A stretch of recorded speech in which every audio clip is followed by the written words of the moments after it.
எல்லாருக்கும் வாழ்த்துக்கள். இங்க நீங்க நிக்கிறீங்கன்னா முதல் சுற்று நீங்க வெற்றிகரமா தேர்ச்சி பெற்று இரண்டாவது சுற்றுக்கு தயாரா இருக்கீங்க அப்படின்னு அர்த்தம்.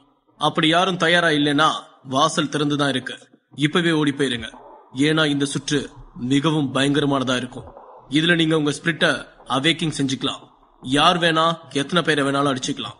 எந்த ஆயுதத்தையும் உபயோகம் பண்ணலாம். யார வேணா கொல்லலாம். எந்த வரைமுறையும் கிடையாது. அடுத்த சுற்றுக்கு உங்கள 200 பேர் மட்டும்தான் தேர்ச்சி பெறுவீங்க. இதுக்கு தயாரா இல்லாதவங்க இப்பவே இந்த இடத்தை விட்டு ஓடி போறதுதான் நல்லது. இத நான் ஏன் முதல் சுற்றுலயே சொல்லாம இப்ப சொல்றேன்னா, நீங்க எல்லாரும் அவங்கள மாதிரி உதவாக்கறங்க இல்ல. 20,000 பேர்ல இருந்து 2,000 பேரா குறைஞ்ச போதும் நீங்க எல்லாம் இன்னும் இங்க நின்னுட்டு இருக்கீங்க. அப்போ உங்களுக்குள்ள எல்லாம் ஏதோ ஒரு திறமை இருக்கு அப்படின்னு தான் அர்த்தம். ஆனா அந்த திறமையை அடுத்த நிலைமைக்கு கொண்டு போறதுக்கு முடியாம இங்கேயே செத்து போறது அது திறமைக்கு நீங்க கொடுக்கிற அவமரியாதை. வெளியே போயிட்டு நல்ல பயிற்சி பெற்ற பிறகு அடுத்த முறை வந்து போட்டியில கலந்துக்கலாம் என்று தன் தொடக்க உரையை சமர்ப்பித்தார் ஒருங்கிணைப்பாளர். கூட்டத்தில் ஒரு ஊசியை போட்டால் கூட கிளின் என்ற சத்தம் கேட்கும் அளவுக்கு அமைதியாக இருந்தது அந்த கூட்டம். அந்த மைதானம் எங்கும் ரத்தத்தால் சூழ்ந்திருந்தது. அங்கு நின்று கொண்டிருந்த அனைவரும் தன்னம்பிக்கை நிரம்பி இருந்தனரா அல்லது இவ்வளவு தூரம் வந்துவிட்டோம், இந்த வாய்ப்பு மறுபடியும் கிடைக்குமா என்று தெரியாது. ஆதலால் போட்டியிலிருந்து இப்போது வெளியேறுவது முட்டாள்தனமான காரியம் என்று நினைத்தனர். யாரும் வெளியேறவில்லையா? அப்போ எல்லாரும் தயாரா இருக்கீங்களா என்று அந்த ஒருங்கிணைப்பாளர் கேட்க, தயாரா இருக்கோம் என்று வீரர்கள் அனைவரும் ஒரு சேர ஒரு மொழியில் பதில் கொடுத்தனர். அப்படின்னா இந்த போட்டியில இருக்க முக்கியமான ஒரு விதிய நீங்க எல்லாரும் தெரிஞ்சுக்கணும். இந்த போட்டியில ஒப்புக்கொண்டு வெளியேறும் முறை கிடையாது. ஒருவேளை சண்டை போட்டுட்டு இருக்கும் போது உங்களுக்கு பயம் வந்து வெளியேறணும்னு நினைச்சீங்கன்னா வாசல்ல இருக்க பாதுகாப்பு வீரர்கள் உங்களை கொண்டுடுவாங்க. இந்த போட்டியோட பேரு சண்டை செய் இல்ல செத்துமடி என்று பயத்தை கிளப்பினார் அந்த ஒருங்கிணைப்பாளர். கூட்டத்தில் சலசலவன சத்தம் ஒலித்துக் கொண்டிருக்கையில், உங்க போட்டி இப்ப ஆரம்பமாகுது என்று அருகில் இருந்த மணியை அடித்துவிட்டு நகர்ந்தார் அந்த ஒருங்கிணைப்பாளர். போட்டியாளர்கள் யாரும் எதுவும் புரியாமல் ஒரு 10 வினாடிகள் ஆகப்பெரிய மௌனம் ஒன்று அரங்கில் அரங்கேறியது. அதன் பின் ஒருவரை ஒருவர் தாக்கிக் கொள்ள தொடங்கினார்கள். எப்போது யார் எங்கு ஸ்பிரிட் அவேக்கிங் செய்ய போகிறார்கள் என்று யாருக்கும் தெரியவில்லை. யார் முதலில் ஸ்பிரிட் அவேக்கிங் செய்ய போகிறார்கள் என்ற ஆவல் அனைவருக்கும் இருந்தது. நேரம் கடக்க கடக்க இன்னும் யாரும் ஏன் ஸ்பிரிட் அவேக்கிங் செய்யவில்லை என்று ஆவலாய் காத்துக் கொண்டிருந்தவர்கள் கேள்வி எழுப்ப, கார்முகில் கதிரவன் தனது மஞ்சள் சிங்க ஸ்பிரிட்டை அவேக் செய்தான். கார்முகில் கதிரவன் வம்சத்தை சேர்ந்தவன். மற்ற வம்சங்களைப் போல் இல்லாமல் இவர்கள் வம்சத்தில் அனைவருக்கும் பிறவிலேயே மஞ்சள் சிங்க ஸ்பிரிட்டுடன் தான் பிறக்கிறார்கள். இது வேறெந்த வம்சத்திற்கும் இல்லாத ஒரு தனி சிறப்பாகும். நவயுகனின் லைன் ஸ்பிரிட்டிற்கும் கார்முகிலின் மஞ்சள் நிற ஸ்பிரிட்டிற்கும் ஒரு சிறிய வேறுபாடு உள்ளது. பிறப்பிலிருந்து உடன் இருப்பதால் ஒரு செல்ல பிராணி போல் இந்த ஸ்பிரிட் அவர்களுடன் வளரும். ஆதலால் இவர்கள் தங்கள் பயிற்சி கூட அந்த ஸ்பிரிட்டுகளுடன் தான் சேர்ந்து செய்வார்கள். இதனால் மற்றவர்களின் ஸ்பிரிட்டை காட்டிலும் இவர்களது மஞ்சள் சிங்க ஸ்பிரிட் மிகவும் சுலபமாக கையாள்வதற்கு ஏற்ப இருக்கும். அதுபோக அந்த ஸ்பிரிட்டை உடலில் இருந்து வெளியே எடுத்து தன் சண்டைக்கு உதவியாக இருக்கும் ஒரு தனி உயிர் பெற்ற சிங்கம் போலும் பல நேரங்களில் கை கொடுக்கும். கார்முகில் மற்ற வீரர்களைப் போல அல்ல. எவ்வளவுதான் பலம் நிறைந்திருந்தாலும் அவன் மிகவும் அமைதியானவன். அவனிடம் ஆக்ரோஷமோ கோபமோ இல்லை. முட்டாள் போல் கத்தி சண்டையிட்டு வெளிப்படுத்தாமல் தகுந்த சமயம் பார்த்து தெளிவாக வன்மத்தை கக்கும் ஒரு புத்திசாலி சண்டைக்காரன் தான் இந்த கார்முகில். அவன் மஞ்சள் சிங்க ஸ்பிரிட்டை பார்த்து தன் வெள்ளை கொக்கு ஸ்பிரிட்டை அவேக் செய்தால் அபிராமி ஆறிருள். அவர் ஆறிருள் வம்சத்தின் இளவரசி. 7ஆம் நிலை பாடி ரிஃபைனிங் உடன் களத்தில் ஒரு அழகான அதே சமயம் ஆபத்தான பெண்மணியாக தென்பட்டார். இவர்களின் வம்சத்தை பற்றி சொல்ல வேண்டுமென்றால், இவர்களும் யுகன் வம்சத்தைப் போல தடுப்பாற்றல் கலையில் வல்லுநர்கள். அதற்கு மிகப்பெரிய காரணம் இவர்களின் கூர்ந்த கவனமும் எவ்வளவு இருளிலும் எதிரியை கணிக்கும் திறமையும் தான். இவர்களுக்கும் யுகன் குடும்பத்திற்கும் வழி வழியாக சண்டை இருக்கிறது. இவர்களிடமிருந்துதான் யுகன் குடும்பம் தடுப்பாற்றல் கலையை திருடியது. பலமுறை இந்த இரு வம்சங்களும் போருக்கு சென்றாலும் அது நாட்டின் வல்லமையை கெடுக்கிறது என்பதால் எந்த போரும் எந்த முடிவையும் இன்று வரை கொடுக்கவில்லை. போர்கள் நடக்கும், சமாதான பேச்சுவார்த்தைகள் எழும், மனதினுள் பகையை வைத்துக் கொண்டு நாட்டின் நலனுக்காக ஒருவரை ஒருவர் சகித்துக் கொண்டுதான் கடந்த 50 வருடங்களாக இந்த இரு வம்சத்திற்கும் நாட்கள் சென்றது. நவயுகன் சீறிக்கொண்டு அத்தனை பேரையும் கொலை செய்வதை பார்த்த அபிராமி உண்மையில் மனம் நெகிழ்ந்தாள். அதற்கு காரணம், தடுப்பாற்றல் கலையை பொறுத்தவரை அதை உபயோகிப்போர் மிகப்பெரிய பொறுமைசாலிகளாக இருக்க வேண்டும். ஆனால் யுகன் குடும்பத்தை பொறுத்தவரை அதில் யாருக்கும் எந்த பொறுமையும் கிடையாது. பொறுமை இழந்து பலமுறை சண்டைக்கு செல்வதே இவர்கள்தான். ஆனால் அப்படி சண்டைக்கு செல்லும் போது தடுப்பாற்றல் கலையை கொண்டு சண்டை செய்வது ஆரிருள் வம்சத்தின் யாருக்கும் பிடிக்காது. இன்று பொறுமை இழந்து கோபமுற்று சண்டை போட்டாலும் தடுப்பாற்றல் கலைகளின் மூலம் சண்டை போடாமல் தன் ஸ்பிரிட்டை வைத்து சண்டை போட்டது அபிராமிக்கு நெகிழ்ச்சியை கொடுத்தது. கடந்த சுற்றிலேயே தன் ஸ்பிரிட்டை அவேக் செய்திருந்த நவயுகன் சற்று களைத்து போயிருந்தான். இந்த முறை பொறுமையாக தன் ஸ்பிரிட்டை அவேக் செய்து கொள்ளலாம் என்று காத்துக் கொண்டிருந்தான். சோமனும் ஆதனும் எந்த முடிவும் எடுக்காமல் நடப்பதை பார்த்துக் கொண்டிருந்தனர். 2000 பேர் சூழ்ந்திருந்த மைதானத்தில் கிட்டத்தட்ட 400 பேர் ஸ்பிரிட் அவேக்கிங் செய்திருந்தனர். மைதிலியும் அட்டோரியனும் தங்கள் ஸ்பிரிட்டை அவேக் செய்ய முடிவு செய்தனர். இப்போ பண்ணா சரியா இருக்கும் என்றான் அட்டோரியன். சண்டை மிகவும் பயங்கரமாக சென்று கொண்டிருந்தது. பலர் படுகாயமடைந்து உயிருக்கு போராடி கொண்டிருந்தனர். அங்கிருந்து ஓடவும் முடியாமல் சாகவும் முடியாமல் துடித்துக் கொண்டிருந்தனர். மேல் குறிப்பிட்டவர்களை தாண்டி ஒருவன் மிகவும் ஆக்ரோஷமாக சண்டை போட்டுக் கொண்டிருந்தான். அவன்தான் சந்திரமூர்த்தி சித்தன். சந்திரமூர்த்தி சித்தன் பரம்பரையை சேர்ந்தவன். சித்தன் பரம்பரையை பொறுத்தவரை அவர்களால் கட்டுப்படுத்த முடியாத ஸ்பிரிட் இல்லவே இல்லை. ஆனால் அவர்களால் எந்த ஸ்பிரிட்டையும் ஆட்கொள்ள முடியாது. அவர்களது தெளிவான யோசனையும் சிதறாத சிந்தனையும் எப்படிப்பட்ட சூழ்நிலைகளாக இருப்பினும் சுலபமாக வெற்றியை தன் பக்கம் ஈர்க்கும் வல்லமை பெற்றவர்கள். அவர்களது மிகப்பெரிய சக்தியே அவர்களது பொறுமைதான். யாரா இவன், ஆள் பாக்குறதுக்கு கொஞ்சம் பைத்திய மாதிரி இருக்கான், ஆனா இவ்வளவு சூப்பரா சண்டை செய்யறான் என்று கூட்டத்தில் சந்திரமூர்த்தியை பற்றி பேசிக் கொண்டிருந்தார்கள். அவன் தான் இந்த தலைமுறையோட இளைய சித்தன். பேரு சந்திரமூர்த்தி. ஈஸ்வரமூர்த்தி வாத்தியாரே தனியா அவனுக்கு பயிற்சி கொடுத்திருக்காரு. அவர் தான் இவனோட மாமா. ஆனா அதனால இவனுக்கு பயிற்சி கொடுக்கல. சின்ன வயசுல ரொம்ப திறமசாலியா இருந்ததை பார்த்துட்டு அவருக்கு மேல ஏதோ ஒரு நம்பிக்கை வந்திருக்கு. சித்த பரம்பரையில முதல் முறையா ஒரு ஸ்பிரிட் அவேக் பண்றதுக்கு இவனால முடியும் அப்படின்னு இன்னைக்கு வரைக்கும் நம்பிக்கிட்டு இருக்காரு என்றான் ஒருவன். அந்த சித்த பரம்பரையே ஒரு பைத்தியகார கும்பல் தான்ல, ஏதாச்சும் செஞ்சுட்டு எப்படியோ காலத்தை தள்ளிட்டு போயிடுறாங்க. ஆனா ஊருக்குள்ள மட்டும் பெரிய இவன்னு பேரு என்று அவன் அருகில் இருந்த ஒருவன் சொல்ல, உனக்கு ஒரு கதை தெரியுமா? ஈஸ்வரமூர்த்தி வாத்தியாரு, நாங்கெல்லாம் அவர்கிட்ட பயிற்சிக்கு போகும்போது அவர்கிட்ட எதுவுமே இருக்காது, வெறும் ஒரு சொம்பு மட்டும்தான் இருக்கும். ஒரு நாள் எதுவுமே இல்லாம இருக்காரு அப்படின்னு இவரை தாக்க 3 9ஆம் நிலை வீரர்கள் வந்திருக்காங்க. ரொம்ப அசால்ட்டா அவரை முடிச்சிடலாம்னு நினைச்சு போனாங்க. ஆனா அவங்க உடம்புல இருக்க மொத்த ரத்தத்தையும் உறிஞ்சி எடுத்து அந்த சொம்புல புடிச்சு கொற்றவைக்கு படையல் வச்சுட்டாரு. அவ்வளவு பெரிய வித்தக்காரர் அவரு, எதுவும் தெரியாம வாய விடாத என்று அவன் ஒரு பெரிய கதையை எடுத்துரைக்கிறான். அப்படிப்பட்ட வித்தைக்காரர்களின் சிஷ்யனான சந்திரமூர்த்தி எவ்வாறு இந்த சண்டையில் தன்னை ஈடுபடுத்திக் கொள்ளப் போகிறான் என்று பலருக்கும் ஆவலாக இருந்தது. ஒரு மைதானம் முழுக்க பலதரப்பட்ட ஸ்பிரிட் அவேக்கிங் நடந்து கொண்டிருக்கும் போது ஒருவனிடம் அந்த விஷயமே இல்லாத போது அவன் அதை எவ்வாறு சமாளிக்கப் போகிறான் என்று அனைவருக்குமே ஒரே வியப்பு. தன் பீனிக்ஸ் பறவை ஸ்பிரிட்டை வைத்து பயங்கரமாக சண்டை செய்து கொண்டிருந்தாள் மைதிலி. ஆனால் அவளது கவனம் முழுவதும் முகமுடி போட்டுக் கொண்டிருந்த ஆதனை நோக்கியே இருந்தது. யார் இந்த முகமுடி மனிதன் என்ற கேள்வி அவள் மனதில் ஒலித்துக் கொண்டே இருந்தது. நம்ம அந்த முகமுடி போட்டவன் கூட சண்டை போடணும், எனக்கு அவனை எங்கேயோ பார்த்த மாதிரி இருக்கு என்று அட்டோரியன் மைதிலியிடம் கூறினார். மைதிலிக்கு இதை கேட்டவுடன் மிகவும் ஆச்சரியமாக இருந்தது. சில வினாடிகளுக்கு முன்புதான் அவனை பற்றி இவள் நினைத்துக் கொண்டிருந்தாள். இப்போது அட்டோரியனும் அந்த ஆவலுக்குள் குதித்து விட்டான். இருவரும் ஆதனை நோக்கி வந்தனர். அந்த 2 ஸ்பிரிட்டுகளும் ஒன்றாய் நடந்து வருவதை பார்த்த பொதுமக்கள் அந்த காட்சியை கண்ணில் ஒத்திக் கொண்டனர். அவ்வளவு அழகாக இருந்தது அந்த காட்சி. ஆதனும் சோமனும் அவர்களை எதிர்நோக்க தயாரானார்கள். ஆதனுக்கு சற்று பதட்டமாகவே இருந்தது. தான் இவ்வளவு நாள் காதல் செய்து கொண்டிருந்த பெண்ணையே தற்போது சண்டை செய்ய வேண்டும் என்ற நிர்பந்தம் ஏற்பட்டுள்ளது. இது மனதளவில் அவனை உலுக்கினாலும் அவனை அசிங்கப்படுத்திய நிகழ்வுகள் அவன் கண்முன் வந்து போனது. அதை உந்து சக்தியாக எடுத்துக்கொண்டு சண்டை செய்ய தயாரானான் ஆதன். ஆனால் அதற்குள் ஒரு பெரிய யானை ஸ்பிரிட் சோமனையும் ஆதனையும் அடித்து தள்ளியது.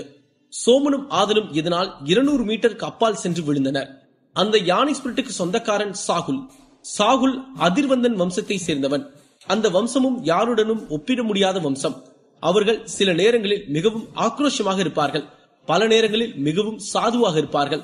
அவர்களை யாரும் எப்போதும் கண்டுகொள்ள மாட்டார்கள். நாட்டையாளும் வம்சம் இல்லை என்றாலும் அவர்களை கேட்க யாருமே இல்லை. அதையும் மீறி யாராவது கேட்டால் போரே வெடித்துவிடும். தேவையில்லாத சச்சரவுகளை தவிர்த்துக் கொள்வதற்கு இவர்களை யாரும் சீண்ட மாட்டார்கள். இது ஸ்பிரிட் அவேக்கிங் செய்யறவங்களுக்கான களம். இங்க உன்ன மாதிரி சாதாரண மனுஷனுக்கு எல்லாம் இடம் கிடையாது. வந்த வழிய பார்த்து ஓடி போயிரு என்று சொல்லி சிரித்தான் சாகுல். அது என்னன்னு பாப்போமே யாரு ஓடுறாங்கன்னு என்று தன் கையில் அந்த பச்சை திரவ வாயு வெளிக்கொணர தன் முதலடியை கொடுத்தான் ஆதன். ஆதன் தன்னை இன்னும் முழுவதுமாக டிராகன் பரிமாணத்தை கூட எழுப்பவில்லை. அதில் இருக்கும் 1% காட்டியதற்கே அங்கிருந்த அனைவரும் ஆடி போனார்கள்.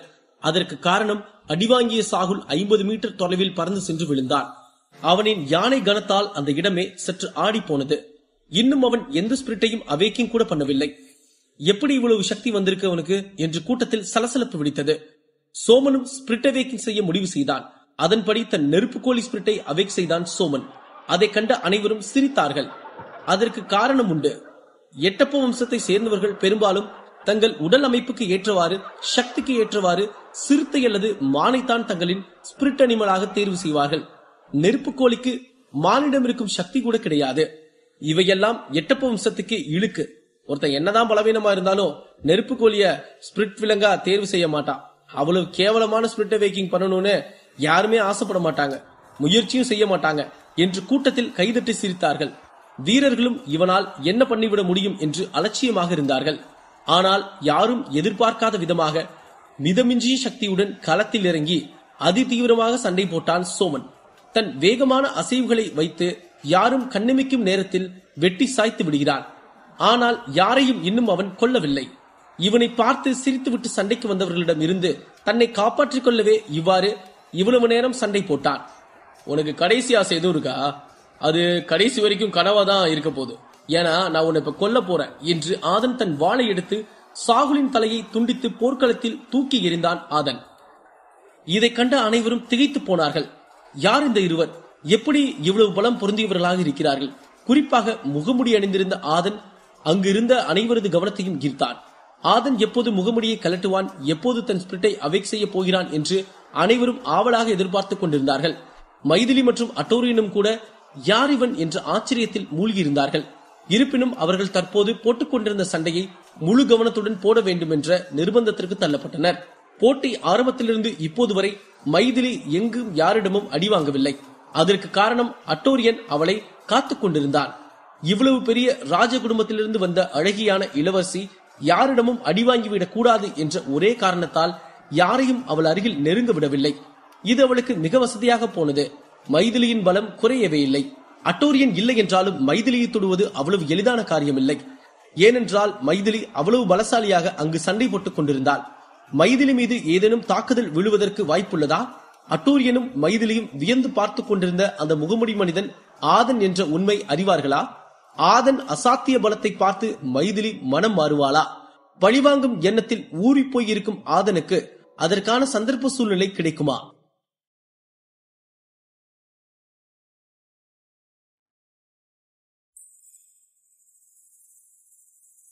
ஊரே எதிர்பார்த்துக் கொண்டிருந்த பல ஸ்பிரிட் அவேக்கிங் அங்கு அரங்கேறியிருந்தது. ஆதன் மற்றும் சந்திரமூர்த்தி சித்தனை தவிர அனைவரும் தங்களது ஸ்பிரிட்டை அவேக் செய்திருந்தனர். மைதிலியும் அட்டோரியனும் ஜோடியாக அனைவரையும் பந்தாடி கொண்டிருந்தனர்.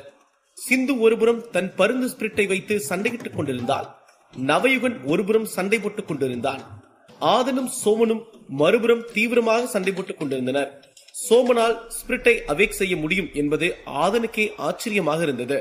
சிந்து அந்த முகமுடிக்கில் இருப்பது ஆதன் தான் என்று கிட்டத்தட்ட ஒரு முடிவுக்கு வந்துவிட்டாள். அதற்கு முதல் காரணம் சோமன். இரண்டாவது காரணம் ஆதனிடம் இருந்து வெளிப்படும் பச்சை திரவ வாயு. ஆதன் சண்டையிடும் முறைகள் கூட ஒத்துப்போனதால் அது ஆதன் தான் என்று மனதளவில் ஒரு முடிவுக்கு வந்தாள். ஆனால் இந்த விஷயம் நவயுகனுக்கு தெரிந்தால் அவன் இதை ஒரு சாக்காக வைத்து ஆதனுடன் சண்டைக்கு போவான் என்று நவயுகனிடம் சிந்து இதை சொல்லவே இல்லை. ஆனால் நவயுகனுக்கும் அந்த முகமுடி போட்ட மனிதன் தான் ஆதன் என்ற சந்தேகம் மனதில் இருந்து கொண்டே இருந்தது. அந்த முகமுடி போட்ட மனிதனுடன் சண்டை போட வேண்டும் என்றால் இடையில் இருக்கும் மைதிலியுடன் சண்டை போட வேண்டியது இருக்கும் என்ற சூழ்நிலையை அறிந்து பொறுமை காத்தான் நவயுகன். சோமன் ஒருபுறம் தன் நெருப்புக்கோழி ஸ்பிரிட்டை வைத்துக் கொண்டு மின்னலென சண்டை போட்டுக் கொண்டிருந்தான். மைதானத்திற்கு மத்தியில் உருண்டு கொண்டிருந்த சாகுலின் தலை பலரை ஆதனிடமிருந்தும் சோமனிடமிருந்தும் தள்ளி இருக்க வைத்தது. உண்மையை சொல்ல போனால் பலருக்கு இவர்கள் மீது பயமே வந்தது. அப்படி இருந்தும் பொதுமக்கள் யாரும் மைதிலியுடனும் நவயுகனுடனும் அட்டோரியனுடனும் ஆதனை ஒப்பிட்டு பார்க்கவில்லை. ஆதன் அங்கிருந்தவர்களுக்கு இரண்டாம் கட்ட வீரனாகவே தெரிந்தான். அடுத்த சுற்றில் வெளியேற தயாராக இருக்கும் ஒரு குழந்தையாகவே பொதுமக்கள் பார்வையில் ஆதன் தெரிந்தான். இந்த முகமுடி போட்டவன் நம்ம நினைச்ச மாதிரி இல்ல, நல்லாவே சண்டை போடுறான் என்று கூட்டத்தில் ஒருவன் சொல்ல, அவெல்லாம் பாக்குறதுக்கு தான் இப்படி, இன்னொரு ரவுண்ட் இருக்குல்ல அதுல தெரிஞ்சிடும் அவர் லட்சணம். மைதிலி கூட அட்டோரியன் கூட எல்லாம் அவனை ஒப்பிட்டு பார்க்கவே முடியாது. இவனும் அங்க செத்து போனவங்க மாதிரி ஒரு சுமாரான வீரன் தான். இவ்வளவு நேரம் ஆகியும் இன்னும் அவனோட ஸ்பிரிட் அவேக் பண்ணாம இருக்கானே, அதுலயே தெரியலையா அவன் ஒரு டம்மி பீஸ்னு. என்று மற்றொருவன் ஆதனை இழிவாக பேசினான். இது ஆதன் காதில் விழுந்து விட்டது. ஆதன் அப்போது சண்டை போட்டுக் கொண்டிருந்த 6ஆம் நிலை வாரியரும் காட்டுப்போனை ஸ்பிரிட்டை தன்வசம் வைத்துக் கொண்டிருந்தவருமான விஷாலின் தலையை வெட்டி கூட்டத்தில் பேசியவர்கள் மீது தூக்கி வீசினான். இப்போது பலரது கவனம் முகமுடி போட்டிருந்த ஆதனின் பக்கம் திரும்பியது. ஒரு கட்டத்தில் இந்த முகமுடி அனைவரின் கேள்விக்கும் ஆதனை நிர்பந்தப்படுத்தியது. யார் இந்த முகமுடிக்காரன்? அவன் ஏன் இந்த முகமுடியை போட்டுக் கொண்டு இருக்கிறான்? அவனின் முழு திறமை என்ன? அவனால் மைதிலியுடனும் நவயுகனுடனும் சண்டை போட முடியுமா என்று பல கேள்விகள் பல திசைகளிலிருந்து ஆதனை நோக்கி பாய்ந்தது. ஆதனும் ஏதும் பேசாமல் தன் செயலின் மூலம் பதில் கொடுத்துக் கொண்டே இருந்தான். சோமனின் மனதில் இந்த முகமுடி ஆதனை பாதுகாக்கிறதா இல்லை வழி கொடுக்க போகிறதா என்று ஒரு கட்டத்தில் புரியாமல் போனது. இருப்பினும் சோமனின் மனதில் ஏதோ ஒரு மூலையில் அந்த முகமுடி கண்டிப்பாக ஆதனின் தலையில் இருப்பதுதான் ஆதனுக்கு மட்டுமில்லாமல் மற்றவர் அனைவருக்கும் நல்லது என்று தோன்றியது. இப்படி பல இடங்களில் பலதரப்பட்ட சண்டைகள் நிகழ்ந்து ஒருவரை ஒருவர் அடித்துக் கொன்று கொண்டிருந்த நேரத்தில் நவயுகன் திடீரென்று அனைவரையும் தேடி சென்று வெட்டத் தொடங்கினான். நவயுகனும் மைதிலியும் கிட்டத்தட்ட அனைவரையும் கொன்று குவித்துக் கொண்டிருந்தனர். இப்படியே கூட்டம் 2000 இருந்து 200 குறைந்தது. மைதானத்தை திரும்பி பார்க்கும் போது ஆயிரக்கணக்கான பிணங்கள் இரத்த வெள்ளம் சூழ்ந்து பயங்கரமாக இருந்தது அந்த போர்க்களம். அங்கிருந்த பலர் வாழ்நாளில் இவ்வளவு மோசமான ஒரு சண்டையை களத்தில் பார்த்ததே இல்லை. இங்க இருக்க எல்லோருக்கும் வாழ்த்துக்கள். நீங்க எல்லாரும் வெற்றிகரமா 3வது சுற்றுக்கு வந்து சேர்ந்துட்டீங்க. ஆனா 3வது சுற்று முன்ன மாதிரி இல்ல. இதுல உங்களுக்கு இடையில தனிப்பட்ட முறையில சண்டை நடக்கும். ஆனா அந்த சண்டையில ஜெயிக்கிறவன் உள்ள போயிடுவான், தோக்குறவன் வெளியே போயிடுவான். அப்படிலாம் கிடையாது. ஜெயிக்கிறவனும் வெளியே போறதுக்கு வாய்ப்பு இருக்கு, தோக்குறவனும் உள்ள போறதுக்கு வாய்ப்பு இருக்கு. இங்க உட்கார்ந்து இருக்க ஆசிரியர்கள் உங்களை வைத்துக் கொள்ளலாமா இல்லை வேண்டாமா அப்படிங்கறத முடிவு பண்ற களம் இது. இதனால நான் உங்களுக்கு சொல்றது ஒன்னே ஒண்ணுதான், ஒரு சின்ன கதை என்று சொல்லிவிட்டு அருகில் இருந்த தண்ணீரை எடுத்து குடித்துவிட்டு மீண்டும் தன் உரையை தொடர்ந்தார். நான் உங்களை மாதிரி இருக்கும் போது இந்த போட்டிக்கு வந்து கலந்துகிட்டேன். 2வது சுற்று முடியும் போது என்கிட்ட ஒரு விரல் இல்ல, ஒரு கண் இல்ல. இருந்தாலும் 3வது சுற்றுல கலந்துகிட்டேன். அதுல வெற்றிகரமா தோல்வி அடைஞ்ச. ஆனாலும் அன்னைக்கு நான் தேர்ச்சி பெற்றேன். அதுக்கு முழு காரணம் நான் யார் என்ன சொன்னாலும் எதையும் கேட்காம என்னோட முழு சக்தியை காட்டணும்னு மட்டும்தான் என் மனசுல ஓடிச்சு. என்னை எல்லாரும் ஒத்த கண்ணு வாரியர்னு கலாய்ப்பாங்க. ஆனா நான் இன்னைக்கு உங்க முன்னாடி ஒரு பெரிய வீரனா வந்து நிக்கிறேன்னா அதுக்கு முழு காரணம் இங்க இருந்த ஆசிரியர்களும் இந்த அகாடமியோட அமைப்பும் தான். இன்னைக்கு சமுதாயத்துல பெரிய வீரர்களா இருக்க பல பேரும் இந்த அகாடமியில இருந்து வெளியே போனவங்க தான். அதனால எதை பத்தியும் யோசிக்காம உங்களோட சக்தி முழுவதையும் எங்களுக்கு காட்டுங்க என்றார் ஒருங்கிணைப்பாளர். இந்த கதையை கேட்டு பலருக்கு ஒரு தெளிவு வந்தது போல் இருந்தது. களத்தில் அனைவரும் அடிபட்டு மிதிப்பட்டு வெட்டுப்பட்டு நின்று கொண்டிருந்தனர். அவர்கள் அனைவருக்கும் இந்த உரை ஒரு உந்து சக்தியாக இருந்தது. 3வது சுற்று ஆரம்பமாக போது எல்லாரும் தயாரா இருந்துக்கோங்க என்றார் அந்த ஒருங்கிணைப்பாளர். முதல் போட்டி ஹரிதாசனுக்கும் சோமனுக்கும். ஹரிதாசனை பற்றி சொல்ல வேண்டும் என்றால் அவன் மிகப்பெரிய வரலாற்றை உடைய வம்சத்தில் இருந்தெல்லாம் வரவில்லை. 2 வம்சங்களுக்கு முன்பு, அதாவது அவன் தாத்தா ஒரு அனாதை. அவன் தாத்தாவின் முயற்சியாலும் அவன் அப்பாவின் முயற்சியாலும் இன்று இந்த இடத்தில் அவன் நிற்கிறான். இந்த சண்டையை பொறுத்தவரை ஹரிதாசனுக்கும் சோமனுக்கும் 2 பேருக்கும் பெரிய வரவேற்பு இல்லை. ஆனால் சோமனின் அதிவேக சண்டையிடும் திறனை கண்ட அங்கிருந்த பலர் சோமன் மீது ஒரு சிறிய எதிர்பார்ப்பு வைத்திருந்தனர். ஆனால் சோமன் அதுவரை யாரையும் கொல்லவில்லை என்பதால் சோமன் மீது பலருக்கு நம்பிக்கை இல்லாமல் தான் இருந்தது. அதே சமயம் ஹரிதாசன் தன் முள்ளமன்றி ஸ்பிரிட்டை வைத்து முதல் 2 சுற்றுகளில் 10 அல்லது 20 பேரை கொன்றிருப்பான். ஆனால் மிகவும் ஈர்ப்புடையதான ஒரு சக்தி ஹரிதாசனிடம் இல்லை. இப்படி இருக்க சண்டை தொடங்கியது. வழக்கம் போல இருவரும் முதலடியை யார் கொடுப்பது என்று குழப்பத்தில் சற்று நேரம் நின்றுவிட்டு சில நிமிடங்களுக்கு பிறகு இருவருமே அடித்துக் கொள்ள முன்வந்தனர். ஏய் என்று கத்திக்கொண்டு இருவரும் தங்கள் வாள்களை மோதினர். சண்டை தீவிரமாக சென்று கொண்டிருந்தது. ஆனால் இருவர் மீதும் காயம் இதுவரை படவில்லை. முதல் காயம் யார் மீது விழும் என்ற சந்தேகம் எழும்போது திடீரென்று தன் முள்ளமண்டி ஸ்பிரிட்டை அவேக் செய்தான் ஹரிதாசன். ஸ்பிரிட் அவேக்கிங் பொறுத்தவரை ஒவ்வொரு விலங்குக்கும் ஒவ்வொரு மாதிரி வேறுபடும். சோமனின் ஸ்பிரிட்டை அவேக் செய்ய 2 நிமிடம் ஆகும். ஆதலால் தன் தற்காப்பு கலைகளை வைத்து சமாளித்தான் சோமன். அப்படி இருந்தும் சோமனின் கையில் வெட்டினான் ஹரிதாசன். வெட்டுப்பட்டு உதைப்பட்டு கீழே விழுந்த சோமன் அந்த நேரத்தை பயன்படுத்தி தன் நெருப்புக்கோழி ஸ்பிரிட்டை அவேக் செய்தார். இவ்வாறு நடக்க ஆட்டம் இப்போதுதான் சூடு பிடிக்கிறது என்று அனைவரும் மும்முரமாக பார்த்தார்கள். நீ ஒரு ஃபெயிலியர், உன் வம்சத்துல நீ ஒரு டிசப்பாயின்மெண்ட். உன் வம்சத்துல யாருமே இந்த நெருப்புக்கோழியை அவேக் செஞ்சிருக்க மாட்டாங்க.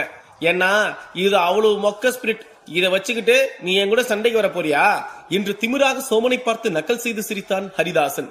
அப்படியா, அதையும் பாத்திரலாம் என்று மிகவும் நம்பிக்கையுடன் பதில் கூறுகிறான் சோமன். அவன் நம்பிக்கையை கைவிடவில்லை. சோமனின் நெருப்புக்கோழி வேகத்திற்கு ஹரிதாசனால் ஈடு கொடுக்க முடியவில்லை. பல இடங்களில் பல விதமாக அடிவாங்கி சோர்வடைய தொடங்கினான் ஹரிதாசன். போட்டி ஆரம்பிக்கும் போது இருந்த மனப்பான்மை இப்போது மக்களிடம் இல்லை. சோமனின் இந்த வேகமான சண்டை முறையை பார்த்த அனைவரும் எளிதில் சோமன் தான் வெல்லப் போகிறான் என்று நினைத்தார்கள். ஆனால் திடீரென்று முள்ளமன்றி சக்தியை வைத்து சோமன் தப்பிக்க முடியாத அளவு எல்லா இடத்திலும் முள்ளை தெறிக்க விட்டான் ஹரிதாசன். ஹரிதாசனின் இந்த தாக்குதலில் ஆங்காங்கே காயங்களுடன் சோமன் தப்பித்துக் கொண்டிருந்தான். இதற்கு முன்னால் அவன் எடுத்துக்கொண்ட வாள் பயிற்சியினால் முடிந்தளவு முற்களை வாளை வைத்து மிக வேகமாக தடுத்துக் கொண்டிருந்தான். ஹரிதாசனும் விடுவதாக இல்லை. கண்களை மூடி தன் சக்தியை ஒருநிலைப்படுத்தி முற்களை அதிகமாக தெறிக்க விட்டான். சோமன் அவன் வேகத்தை வைத்து தொடர்ந்து தப்பித்துக் கொண்டே இருக்கும் போது ஒரு பெரிய முள் சோமனின் வேகத்தையும் வாழ்வீச்சையும் தாண்டி வந்து சோமனை தாக்கியது. அடிபட்டு கீழே விழுந்தான் சோமன். சோமனுக்கு திடீரென்று ஒரு பழைய சம்பவம் நினைவுக்கு வந்தது. அவன் சிறுவயதில் இருக்கும் போது தன் அக்காவுடன் பயிற்சிக்கு போவான். அங்கு அவன் ஊரில் அவன் அக்காதான் நட்சத்திர வீராங்கனை. சோமனை எல்லோருக்கும் பிடிக்கும். ஆனால் அவன் சிறு வயதில் இருக்கும் போது மட்டும்தான். அவன் பருவத்தை அடைந்த போது சோமனின் அன்பு மற்றும் பணிவான குணாதிசயம் எல்லோரையும் சோமனை பார்த்து கோழை என்று சொல்ல வைத்தது.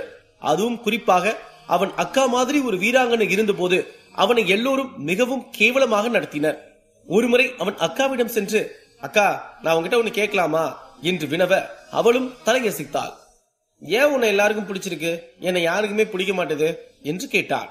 இந்த உலகம் அப்படி கெட்டு போயிருக்குப்பா. ஆரம்ப காலத்துல தற்காப்புக்கு தான் எல்லாரும் பயிற்சி பண்ணாங்க அப்படின்னு தான் நான் படிச்சிருக்கேன். ஆனா இன்னைக்கு பெருமை, பொறாமை, நாடு அப்படின்னு பல பிரச்சனை இருக்கு. ஆனா இது எல்லாமே இவங்களே உருவாக்குன பிரச்சனை தான். எந்த வம்சம் பெருசு, எந்த ஸ்பிரிட் பெருசு, எந்த நாடு பெருசு அப்படின்னு பல பிரச்சனை அவங்களுக்கு அவங்களே பிரச்சனையா உண்டாக்கிக்கிட்டு அடிச்சுக்கிட்டும் கொன்னுக்கிட்டும் இருக்காங்க. அப்படி இந்த போட்டி உலகத்துக்கு தயாரா இல்லாத யாரையும் இவங்க வேறு விதமா தான் பாக்குறாங்க. அப்படிதான் உன்னையும் பாக்குறாங்க என்று சோமனின் அக்கா அவனுக்கு பதில் கொடுத்தாள். இதெல்லாம் மாறவே மாறாதாக்கா என்று சோமன் கேட்க, மாறும், கண்டிப்பா ஒரு நாள் மாறும். உன்ன என்ன மாதிரி ஆட்கள் நாட்டுல பல பேர் மேல வரும்போது கண்டிப்பா மாறும். ஆனா அது வரைக்கும் உன்னையும் என்னையும் இப்படிதான் வச்சிருப்பாங்க. 4 பேரு யாராவது வந்தா அவங்கள உதாரணமா காமிச்சு நம்மள மனச மாத்திடுவாங்க. சோமா, கடுமையா போராடு, கண்டிப்பா மாறும் என்று அவள் பதில் கொடுத்தாள். இந்த சம்பவம் அவன் மனதில் மின்னலென வந்து போக ஹரிதாசனை முறைத்து பார்த்தான். என்னடா, ஒரு அடிக்கு கீழே விழுந்துட்ட, அவ்வளவுதானா நீயே என்று ஹரிதாசன் சோமனை நக்கல் செய்தார். சோமன் திடீரென்று எழுந்து அவனின் அதிவேக ஆற்றலை கொண்டு வேகமாக ஹரிதாசனை நோக்கி வந்து தன் வாளை எடுத்து கண்ணிமைக்கும் நேரத்தில் ஹரிதாசனின் தலையை துண்டித்தார். கூட்டத்தில் இருந்த அனைவருக்கும் மிகப்பெரிய ஆச்சரியம். என்ன நடக்கிறது என்று புரியாமல் எல்லோரும் பார்த்து கொண்டிருந்தார்கள். என் பேரு சோமன், நான் எட்டப்ப பரம்பரையை சேர்ந்தவன். அன்பால உலகத்தை மாற்ற முடியும்னு நான் நம்புறேன். சண்டையும் போடுறது இந்த உலகத்தோட சாபம்னு நினைக்கிறேன். எல்லோரும் சமந்தான்னு நான் நினைக்கிறேன். இப்படி நினைக்கிற என்னால இந்த உலகத்துல கண்டிப்பா பிழைக்க முடியும். அதுக்கு இதுதான் சாட்சி என்று அந்த பெரும் அரங்கத்தின் அமைதியில் தன் கூற்றை தைரியமாக வெளிப்படுத்தினான் சோமன். அந்த நாள் அத்தோடு முடிவுக்கு வந்தது. சோமன் மிகவும் அமைதியாக பேயறைந்தது போல் தென்பட்டான். ஆதன் முகமுடி போட்டிருந்ததால் சோமனுடன் செல்லவில்லை. போட்டியாளர்கள் அனைவருக்கும் அகாடமியில் ஒரு அறை கொடுக்கப்பட்டது. சோமனுக்கு 3வது மாடியிலும் ஆதனுக்கு 2வது மாடியிலும் அறைகள் ஒதுக்கப்பட்டிருந்தன. இதனால் சோமனின் மனநிலை ஆதனுக்கும் ஆதனின் மனநிலை சோமனுக்கும் புரியாமல் தனியாய் இரவை கழிக்க வேண்டியிருந்தது.